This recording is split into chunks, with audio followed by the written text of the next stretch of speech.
When I print, especially smaller prints, it's really easy to have the exposure times like 6 seconds, 8 seconds, and that doesn't leave a lot of, it's really hard to go in and dodge something for 1 second or 2 seconds and be very accurate with it. I wanted to share a little printing secret with you guys.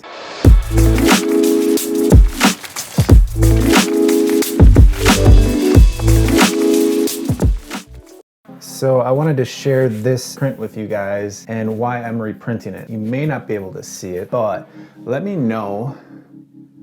This is a print I took in Carmel, I don't know how to say it, Carmel, California, out on the rocks. When I was printing it, everything looked good. I do like the print, but what I noticed when I was looking at it matted is that and tell me if you can see this down in the comments, the horizon looks a little bit crooked. Something that I want to reprint because it's bugging me. So I'm gonna do that, and it kind of gave me the perfect opportunity to share a little secret, or not necessarily a secret, a little trick on how to help dodge and burn and make dodging and burning a little bit more manageable.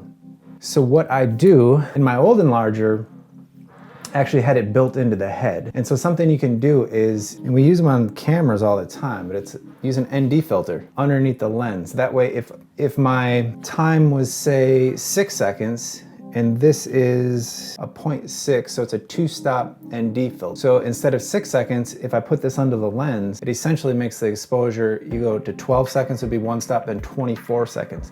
So that way I have 24 seconds, and it gives me more time. So if I had to do a 2-second burn or dodge at 6 seconds, that essentially is an 8-second, 8-second at the 24 seconds. Does that make sense? Okay.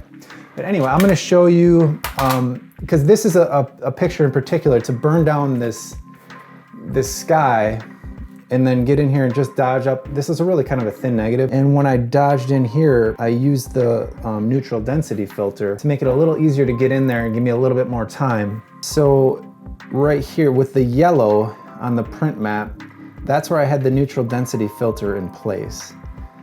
The red is without the filter. So I gave it an additional 24-second burn with the filter removed in the sky, and that way it was able to bring that down and make it nice and black like that. But you can see here the base exposure was 15 seconds with the ND filter, and then I did -8 and a little edge burn on the sides and the bottom, and then I burned the top for 24 seconds after I removed the filter. So this is a picture that I thought would be a good way to show you guys how you can incorporate that into your printing and make it a little bit easier to dodge and burn. The enlarger I had in the past had a 2-stop ND filter built into the head. So that was really handy. This particular one does not. And like I said, when I'm printing smaller, it tends to be really short. And you don't want to, I mean, you could just stop down your lens. This one was printed at f11. So I could get the same thing by stopping this down to f22. But what happens is when you start stopping down the lens, something called diffraction happens. And so if you start getting into the f22, f too high, like you theoretically start to lose sharpness.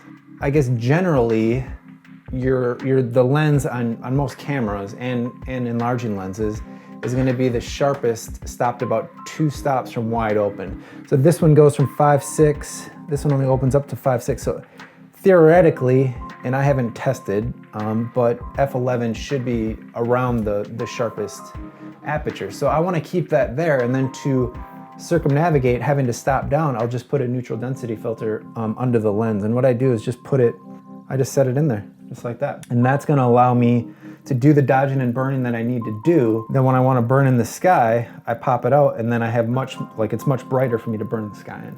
This particular ND filter is a Haida, H-A-I-D-A, Nano Pro MC.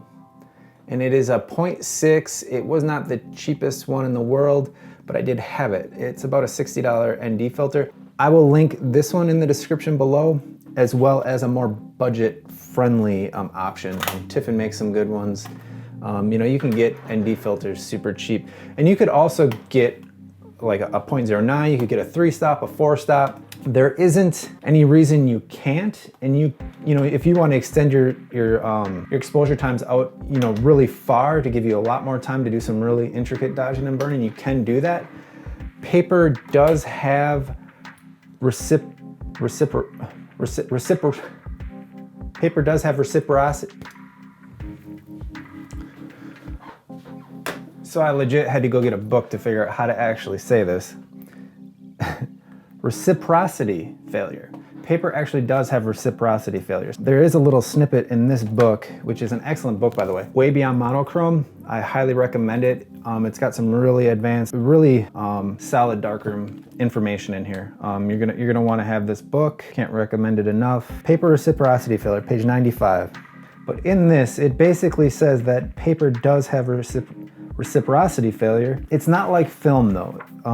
Film, if you're doing like a 10-second exposure, you're gonna have to give film, roughly 15 seconds or something in that ballpark, or maybe 12 or 14 seconds. And then it's also gonna increase the contrast. It has less of effect with paper. And it's pretty negligible until you start getting over about a minute.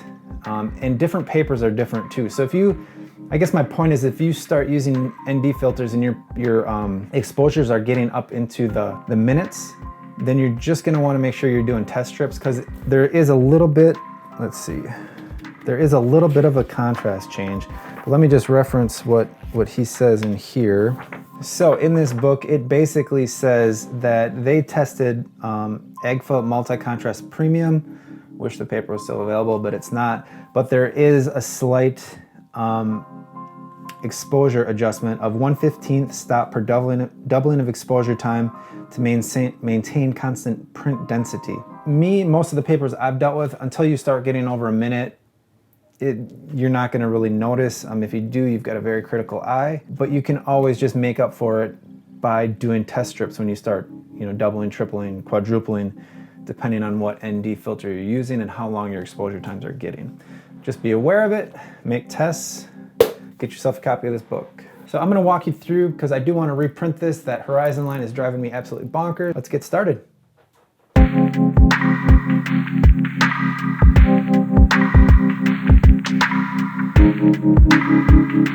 So I'm gonna be printing these on Ilford multi-grade fiber-based classic glossy in an 8x10. This is one of my favorite papers to print on. It's a nice neutral paper, and then I like to just lightly sepia tone the highlights, or just do a light selenium tone, or a combination thereof.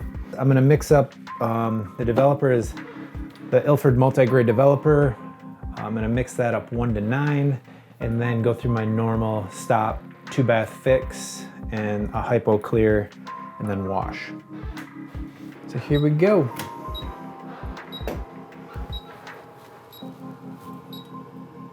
All right, so now that I have it all focused up, I'm gonna go ahead and place the ND filter, dust it off quick. I'm gonna place that directly under the lens. Enlarger timer set up. I'm gonna set it for 15 seconds, and I think we're all set to go. So it's a base exposure of 15 seconds. I'm gonna dodge that little part of that water out for 8 seconds with the ND filter on. That way that gives me a little bit more time to get in there and get a little bit more detailed with it. Then we're gonna do a little edge burn, and then we're gonna burn the sky in without the ND filter. So let's go ahead and see how this goes. Put the paper in the easel.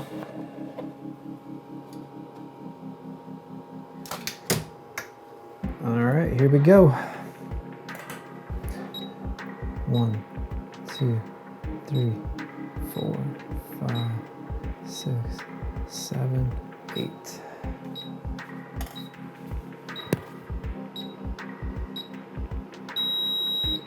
All right, now we're gonna go ahead and burn in the sky.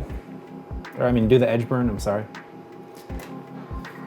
I had 4 seconds on the 2 sides and 4 seconds on the bottom. So we're gonna go 1, 2, 3, 4. 1, 2, 3, 4. 1, 2, 3, 4. Now I'll reset the timer. I'm gonna take the ND filter out, and then I'm gonna go right along that horizon line, and I'm just gonna be nipping the tip of the rock. So it is gonna burn the rock in, but it's so black already that it's not really, it'll kind of blend in once the development's full. So we're gonna do this for 24 seconds, I'm gonna go right to that horizon line and just slightly move it up and down. So ready? So go 1, 2, 3, 4, 5, 6, 7, 8, 9, 10, 11, 12, 13, 14, 15, 16, 17, 18, 19, 20, 21, 22, 23, 24. And if I recorded my notes correctly, hopefully that will make an identical print with a straight horizon line. So let's get this in Developer and take a look. All right, so we're going into the Developer. I should have maybe put a little more Developer in here. The paper's pretty curly, so I'm just kind of sloshing it around to try and get it on there as even as possible. But I'm going to develop it for 2 minutes, and I'll just leave it right side up so you can see it come up.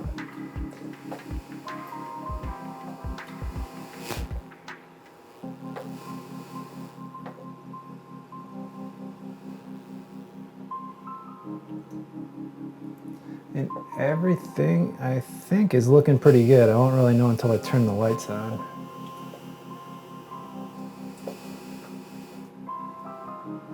Bring that up a little.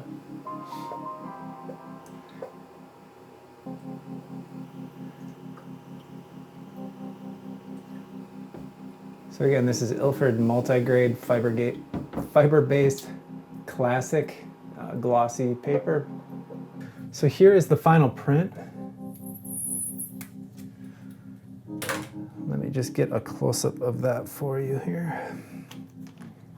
Like I said, it was a thin negative to start with, and I really like the deep blacks, and then burning down the sky like that made a nice difference, and then just dodging up that water just a little bit to brighten it up.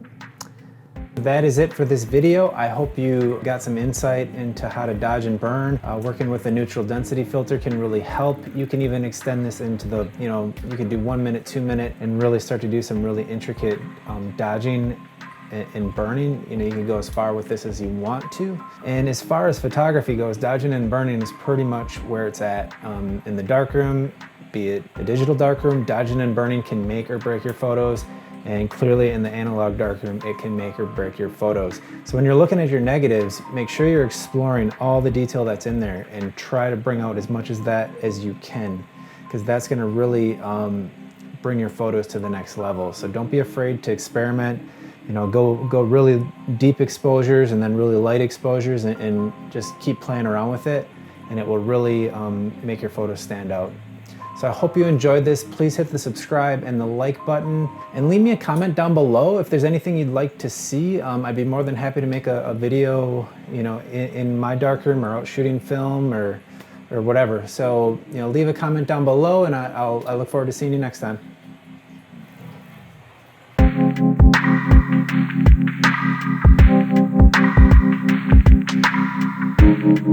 Paper does have reciprocity. I don't know how to say it. Paper does have reciprocity. I had a super chroma. I don't know what it was called. It was I had a super chromega omega.